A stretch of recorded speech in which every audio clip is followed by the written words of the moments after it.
नमस्कार दोस्तों। आज हम बात करेंगे ब्रोंकाइटिस के बारे में। आज हम लोग जानेंगे ब्रोंकाइटिस क्या है, ब्रोंकाइटिस के क्या कॉजेज हैं, ब्रोंकाइटिस के क्या साइन सिम्टम्स हैं, क्या इसका डायग्नोसिस है तथा क्या इसका ट्रीटमेंट है। तो आइए जानते हैं सबसे पहले व्हाट इज ब्रोंकाइटिस। ब्रोंकाइटिस अगर आप देखें तो इसमें दो वर्ड हैं आपके, ब्रोंकाई प्लस इक्टेसिस। ब्रोंकाई मीन्स होता है जो रेस्पिरेटरी सिस्टम का एक पार्ट है ब्रोंकाई, और इक्टेसिस मीन्स होता है डायलेशन। इसका मतलब है जब ब्रोंकाई परमानेंटली डायलेट हो जाते हैं वो कंडीशन कहलाती है ब्रोंकाई इक्टेसिस।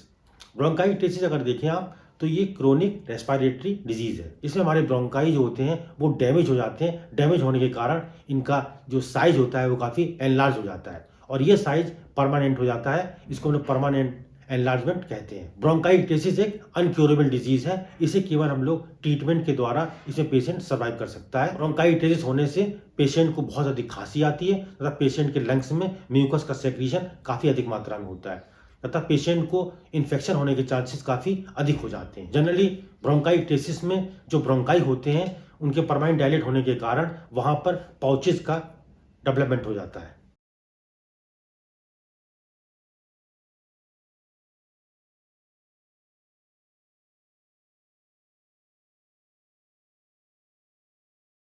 आइए हम बात करते हैं कॉजेज ऑफ ब्रोंकाइटिस के बारे में। ब्रोंकाइटिस के निम्न कॉजेज हैं। सबसे पहला कॉज है हमारा सिस्टिक फाइब्रोसिस। सिस्टिक फाइब्रोसिस इसका मेन कॉज है। इसमें क्या होता है, हमारे जो लंग्स होते हैं वो डैमेज होना स्टार्ट हो जाते हैं तथा इसमें म्यूकस का फॉर्मेशन काफी अधिक मात्रा में होता है। सिस्टिक फाइब्रोसिस एक जेनेटिक डिसऑर्डर है। दूसरा कारण है हमारा इन्फेक्शन। यदि किसी पेशेंट को निमोनिया, हुपिंग कफ या ट्यूबरकुलोसिस की संबंधित बीमारी है उसे भी ब्रोंकाइटिस हो सकता है। या ये कह सकते हैं यदि किसी पेशेंट को बैक्टीरियल, वायरल या फंगल इन्फेक्शन हो उसे भी ब्रोंकाइटिस के होने के चांसेस काफी अधिक होते हैं। नेक्स्ट हमारा कारण है सीओपीडी। यदि किसी पेशेंट को क्रॉनिक ऑब्स्ट्रक्टिव पल्मोनरी डिसऑर्डर रहा है उस कंडीशन में भी पेशेंट को ब्रोंकाइटिस हो सकता है। नेक्स्ट है यदि किसी पेशेंट को सीवियर अस्थमा रहा हो। नेक्स्ट हमारा कारण है एयर पॉल्यूशन। एयर पॉल्यूशन के कारण भी ब्रोंकाइटिस हो सकता है। नेक्स्ट है हमारा यदि किसी पेशेंट को एलर्जिक ब्रोंकोपल्मोनरी एस्परजिलोसिस है उस कंडीशन में पेशेंट को ब्रोंकाइटिस हो सकता है। नेक्स्ट हमारा यदि किसी पेशेंट को ऑटोइम्यून डिफिशियंसी हो। नेक्स्ट है हमारा जेनेटिक कॉज। ये बीमारी जेनेटिक भी हो सकती है।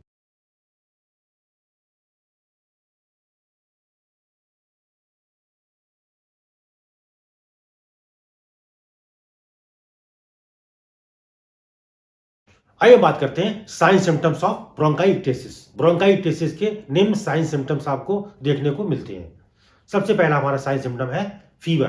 पेशेंट को फीवर रहता है, पेशेंट को काफी ठंड लगती है, पेशेंट को चेस्ट में पेन हो सकता है, और पेशेंट को जो कफ आता है मतलब जो खांसी आती है उसमें काफी म्यूकस आता है। म्यूकस का कलर येलो या ग्रीन हो सकता है। पेशेंट को काफी वीकनेस रहती है, पेशेंट को काफी थकान रहती है, पेशेंट का जो हार्ट रेट है काफ़ी बढ़ा हुआ रहता है, पेशेंट का जो रेस्पिरेटरी रेट है वो भी काफ़ी बढ़ा हुआ होता है। पेशेंट को सांस लेने में प्रॉब्लम रहती है जिसे डिस्निया के नाम से जानते हैं। पेशेंट को भूख लगती नहीं है, पेशेंट का वेट लॉस हो जाता है, पेशेंट को शॉर्टनेस ऑफ ब्रीथ की प्रॉब्लम रहती है, पेशेंट को वीजिंग की प्रॉब्लम रहती है, पेशेंट को क्लबिंग की प्रॉब्लम हो सकती है। इसमें क्या होता है, जो हमारे फिंगर नेल्स होते हैं या टो नेल्स होते हैं उनका कलर चेंज हो जाता है। पेशेंट को रेस्पिरेटरी इन्फेक्शन बहुत जल्दी जल्दी होते रहते हैं।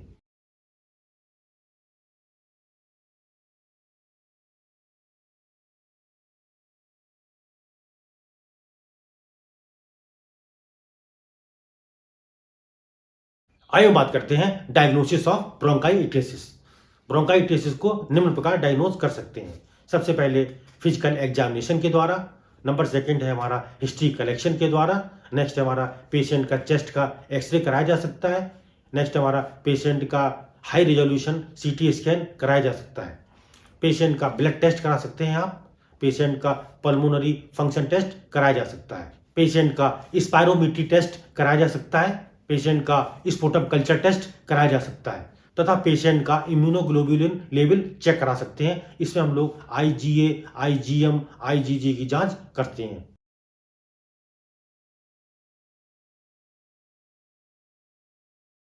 अब हम बात करते हैं ट्रीटमेंट ऑफ ब्रोंकाइटिस। ब्रोंकाइटिस को निम्न प्रकार ट्रीट कर सकते हैं। सबसे पहले बात करते हैं मेडिकल ट्रीटमेंट की। पेशेंट को इसमें एंटीबायोटिक्स प्रोवाइड की जाती हैं। पेशेंट को आप ब्रोंकोडायलेटेड ड्रग्स दे सकते हैं। पेशेंट को ऑक्सीजन थेरेपी भी प्रोवाइड की जाती है तथा पेशेंट का सिम्टोमेटिक ट्रीटमेंट आप कर सकते हैं। जैसे यदि किसी पेशेंट को फीवर रह रहा है तो उसको एंटीपायरेटिक ड्रग्स दे सकते हैं। यदि किसी पेशेंट को पेन है तो एनाल्जेसिक ड्रग्स प्रोवाइड की जाती हैं। यदि किसी पेशेंट को जी मचला रहा है, उल्टियाँ हो रही हैं, तो उसको एंटी एमेटिक ड्रग्स दी जा सकती हैं। यदि पेशेंट को इन्फ्लेमेशन है तो एंटी इन्फ्लेमेटरी ड्रग्स प्रोवाइड की जाती हैं। इसमें पेशेंट को चेस्ट फिजियोथेरेपी भी प्रोवाइड की जाती है। पेशेंट में बहुत अधिक म्यूकस बनने के कारण पेशेंट का जो सेक्रीशन है उसको ड्रेन आउट किया जाता है।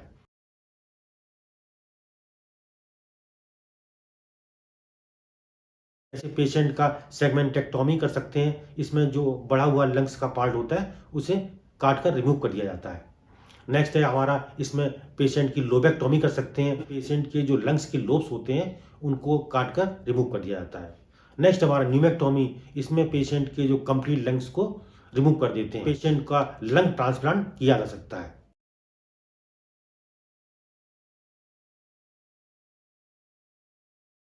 अब बात करते हैं हम लोग सपोर्टिव ट्रीटमेंट की। सपोर्टिव ट्रीटमेंट में पेशेंट को अपना लाइफ स्टाइल चेंज करना है। उसको सिगरेट, पेशेंट को किसी प्रकार का ऑयली और स्पाइसी फूड नहीं लेना है।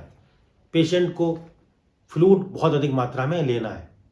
पेशेंट को ये फ्लूइड उसको आईवी के द्वारा या ओरल वो ले सकता है। पेशेंट को पल्मोनरी एक्सरसाइज रेगुलर करनी है तथा किसी प्रकार के कॉम्प्लिकेशन होने पर डॉक्टर से कंसल्ट करें इमीडिएट।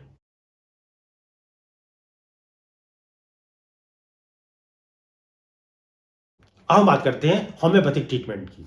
पेशेंट को होम्योपैथिक ट्रीटमेंट होम्योपैथिक डॉक्टर की सलाह पर आप ले सकते हैं। जैसे इसमें कुछ दवाएं हैं, जैसे ब्रोइनिया, आर्सेनिक, रस्टॉक्स, हीपरसल्फ, ब्लाटा, एकोनाइट आदि दवाएं आप ले सकते हैं। ये था हमारा छोटा सा टॉपिक ब्रोंकाइटिस। आप हमारे वीडियो को शेयर कर सकते हैं, आप हमारे वीडियो को लाइक कर सकते हैं तथा हमारे चैनल को सब्सक्राइब कर सकते हैं। Thank you.